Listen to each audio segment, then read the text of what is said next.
Hello everybody, a very warm welcome back to my channel. Thank you so much for being here. I hope you've had a really good week. If you're new here, my name's Alison. I'm a 50 something witch living in Derbyshire, England, and I'm here to talk about all things witchy and everything to do with witchy life and non-witchy life as well. Thank you so much for being here, and this week I've chosen another 5 witchy book titles that I thought you might be interested to hear more about. I've got quite a big collection, so it's quite difficult sometimes to narrow them down to just a few, but I really hope that these 5, along with the previous 10 that we've already talked about, will give you something that you might consider reading or consider adding to your book list. So without any further ado, let's get cracking.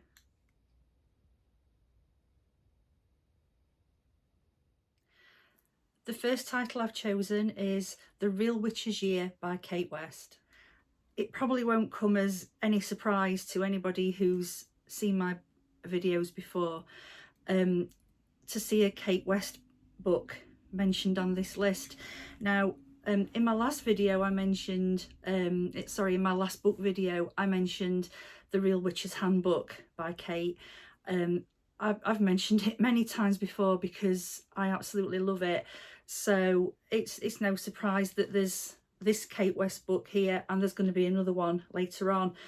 Now this one was bought for me by a very good friend, and it was a gift, and it's been a gift in so many ways because it's one that I go back to time and time again. And basically what this does is give you a prompt every single day to read, every day of the year, and every day is a different thing to focus on, a different thing to think about. So one day's piece might be about a particular flower that's relevant to that day. Another day's might be a particular crystal or a particular kind of spell work that's pertinent to that day.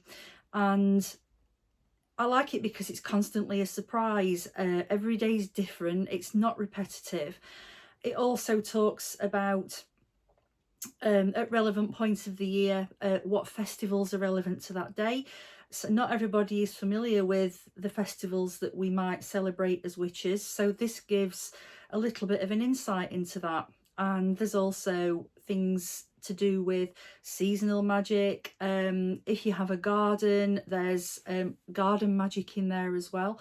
And I like this because it's really accessible, and I think that it would be a great gift for somebody who's just starting out along the path. I also think that it would be lovely for someone who might have been practicing for quite a while but might be finding their craft a bit samey, a little bit stuck in a rut. So I think that on that basis alone, it's a great little title.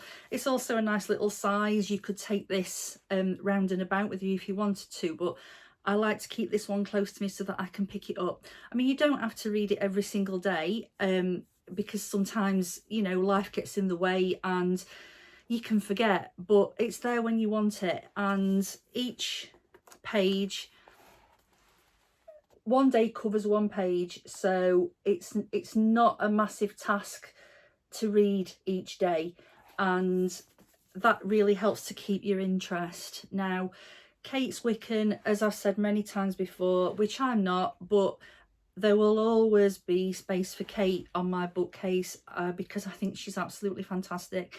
And for that reason, I'm giving this a massive, I give it a solid 8 out of 10. It's great, and I think that you would really enjoy it.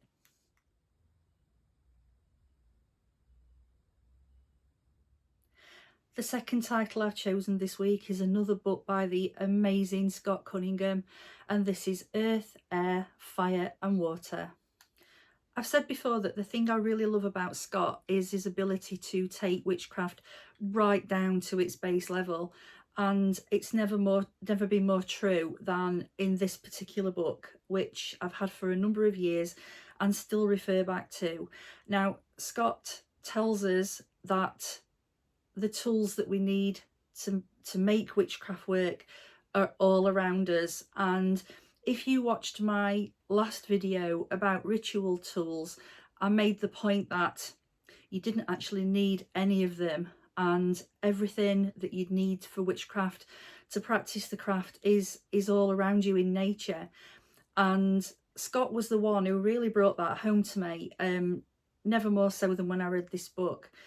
He talks about the innate magic in the four elements, in earth, air, fire and water, and in the things that you can find around you. So when you're out and about, sticks, feathers, stones, rivers, streams, anything that you can pick up in nature has an innate magic about it. And I know that might be quite difficult to grasp when social media tells you that you need fancy tools, you need all these, I don't know, all these bits and pieces. You need the latest gizmo, you need the latest pendulum, you need the latest tarot deck. If you like those things, that's fantastic. You know, you do you, your craft is your own. We've said that 1,000 times before. But Scott really hammers the point home that you don't need any of those things, and you can just pick up whatever you need when you're out and about. So he gives us spells, he gives us little rituals, he gives us little poems, and I love him for that because it's so simple. And sometimes, even now after all these years, I find myself feeling a little bit inadequate. I'm as much a victim of social media pressure and hype as anybody is, and sometimes I think that I might be falling a bit short. I might not be the witch that I could be. Now, in my heart, I know all that isn't true, and I know that the witch I am is the witch that I'm meant to be. And really, it's, you know, it's a product of our times, I think. And even at my age, I mean, I'm 54 in a few weeks, I find it difficult sometimes to cut myself off from the things that I see in social media, you know, particularly places like Instagram, the witchy aesthetic and all this kind of thing.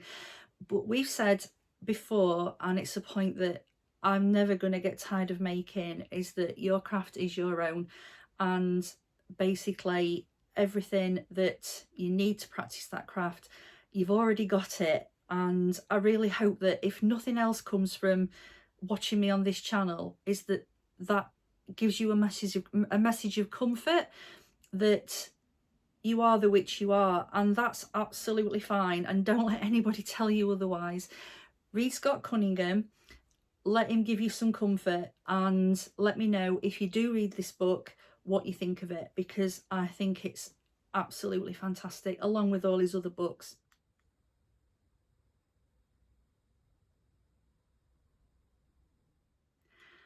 The magnificent Kate West is here again with The Real Witch's Craft. In this book, Kate starts to elaborate on the themes that she raised in The Real Witch's Handbook, which, if you've read, you'll probably know gives us a real grounding and a real down to basics of practicing witchcraft, especially if you're new to the path. But in The Real Witch's Craft, she takes it further, and this is based on what would happen if you were to join a coven, and is based on a year and a day of practice. Now, not everyone's in a coven. I'm not in a coven. I belong to 2 ritual groups, but we are not a coven. We meet to celebrate Sabbats, you know, all year round. We do sometimes do spell work, but those occasions are very few and far between. We meet to celebrate Sabbats. Now, if you were thinking of joining a coven, you'd probably be expected to carry out a series of tasks in the first year and a day before you were actually permitted to join. And as I say, this does talk about some of those things that you might need to learn and know about. But I found this really useful because Kate gives us a lot of exercises and a lot of things to think about. She talks about being able to raise power for spell work, which is really important. She talks about how to start putting together your own spells and rituals.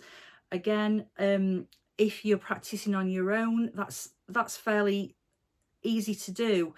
I always think that the danger in working as a group is that not everyone has the same intent, and I think that that can make spell casting a little bit of a bit of a loose cannon, because you're never absolutely sure what everybody else is thinking. So that's one of the main reasons I like to do spell work on my own, because I enjoy it more. I'm not under pressure, and I can stop and start as I need to. So that's just a point I wanted to make. But Kate does talk about spell work. She talks about finding your spirit animal, if that's what you want to do, if you're interested in that. She talks about different methods of divination, like tarot and scrying and using pendulums, if that's something you're interested in. And she also talks about self-initiating, if that's something you want to do. A lot of witches like to actually initiate themselves into the craft. If you were in a coven, that's something that would happen after the year and a day, if you're in a traditional Wiccan coven, as I understand it. But there may come a time when you actually want to initiate yourself, and that's absolutely fine. You can commit yourself to your craft. It is something that I did many years ago, and it's like a little rite of passage. It's almost like a baptism, if you like. But Kate explains how to do that, if that's something that you want to do. It is quite a chunky book. It's not one that you're going to read in a couple of days. It's one that you will pick up and go back to, but that's absolutely fine. And in fact, that's true of most of the books that are on my bookcase. I keep them and I keep going back to them. The books that I've got now are the ones that I am going to keep, because I mentioned before that I had absolutely stacks and stacks, but a lot of them were not giving me what I needed, so off they went to people who actually needed them, and I'm happy about that. But these ones are the ones that really speak to me, and the ones that I keep picking up, and this is definitely one of those.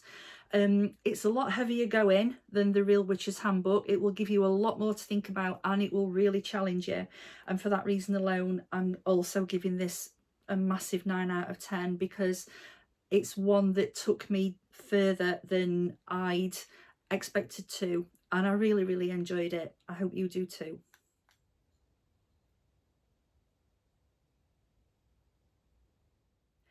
Here's The Sacred Herbs of Samhain by Ellen Everett Hopman. If you know me well, you'll know that I'm absolutely obsessed with the Samhain season. It's my favourite time of year, and I think that that's common to a lot of us witchy folk. Of course it is. I love celebrating all the Sabbats wherever possible, but Samhain is absolutely nailed on for me. It's my favourite time of year, and I will always celebrate the heck out of it. And when I found this book, I was really, really pleased, because it just told me everything I wanted to know about the plants that are particularly prevalent at that time of year, and their relevance to the season and their uses for them. Now, the subtitle of this book is Plants to Contact the Spirits of the Dead. And when I bought this, it wasn't my intent to actually to do that. I'm a firm believer that if the spirits of the dead want to be with us, they will be. I think that, you know, they're with us all the time, and, you know, on some level, and I don't want to disturb them. You know, they're at rest, and that's where they should be. But if they want to be with me, then I'm fine for them to be here. So it wasn't my intent to use these plants for that purpose when I actually bought this book. But with that being said, this is beautiful because it talks to us about the different uses of plants. There are lots of recipes in here. There are spells in here for divination, for scrying, for healing, and the theme of the book, it's beautiful. It's just lovely. There are some gorgeous illustrations in it. It's really cottagey, and it's very easy to read, and it's set out into really helpful sections. So with this being relevant to my favourite season of the year, I really recommend this one. I think you would love it. And I know that Ellen's actually written The Sacred Herbs of Beltane as well, which I've seen but not bought yet, but that's on my wish list. And when I've actually purchased that one, I will let you know what that one's like. Ellen also talks about the safety aspect of using plants and being very thorough if you're out foraging and looking for bits and pieces, that you're well researched on what you're picking up and taking home, and being mindful of what you're using. So this is a really helpful book as far as that's concerned, because she tells you what to look out for and what to avoid. So yeah, I think this is a fantastic book. I think it's beautiful, and I think that you would love it too.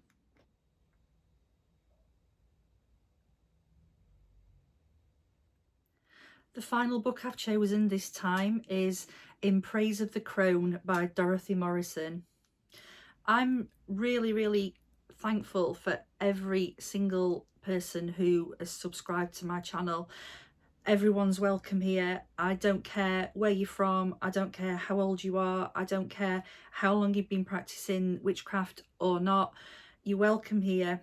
But one of the things that I have done is look at the analytics that YouTube kindly provides about the people who watch my channel, and the depth that the analytics go into is incredible. It's been so interesting.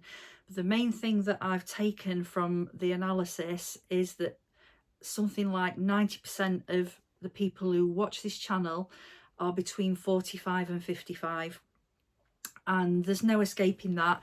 And I'm really happy about that, because you were my target audience. The reason that I say that is because a lot of witches on social media tend to be, you know, pretty young, and that's absolutely fine. But there are a lot of us who are in the silent majority, I think, where we're over 40. Most of us are going through the menopause, which is where I find myself now.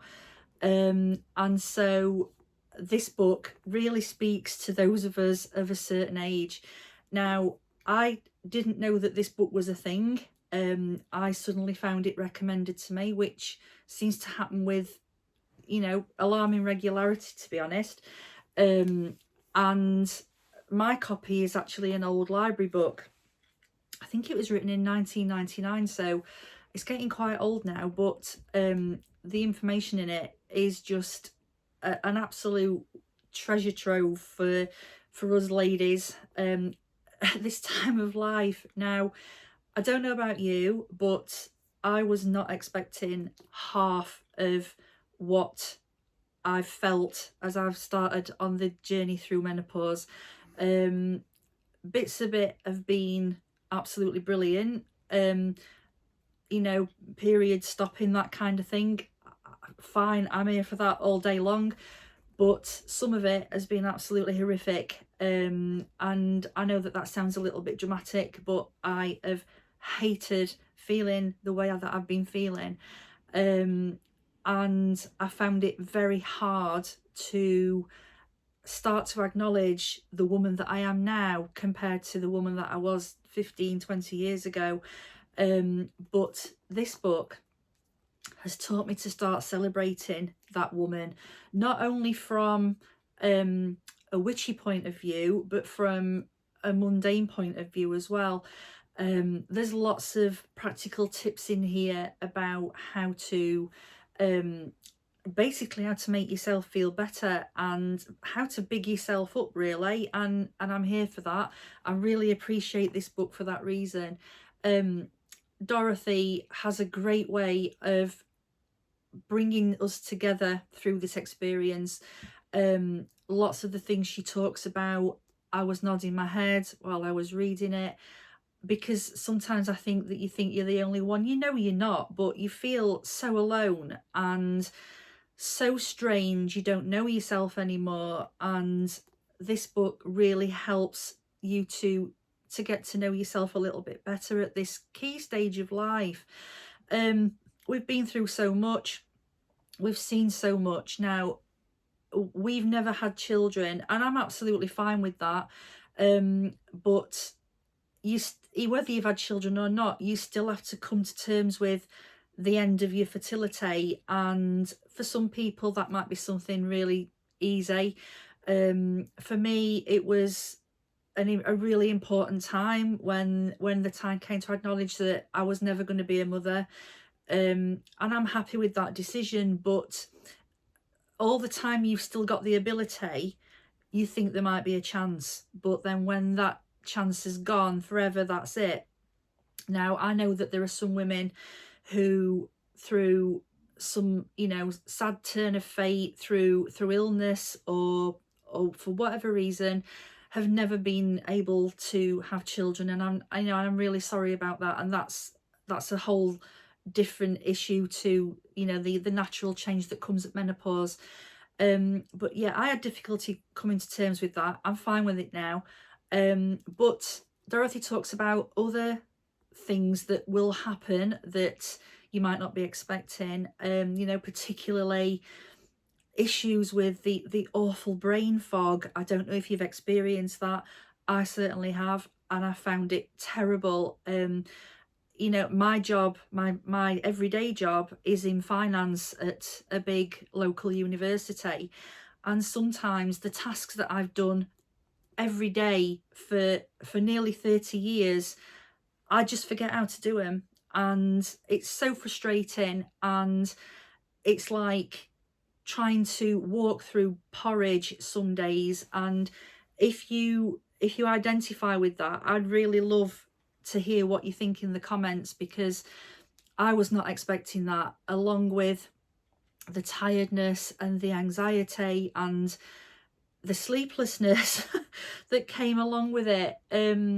It's just been no fun at all, and this book has been so comforting. And one of the things that Dorothy has taught me to do, well, has definitely helped with, is the ability to meditate, because that is something that I find so hard. For a long time, I actually avoided doing it, or even trying to do it, because my brain would just walk off on its own, and it was no fun. It was actually becoming more of a hindrance than a help, because I'd find myself thinking about all kinds of things when I was really just supposed to be focusing on what was happening in that instant, in that moment, and staying in that moment.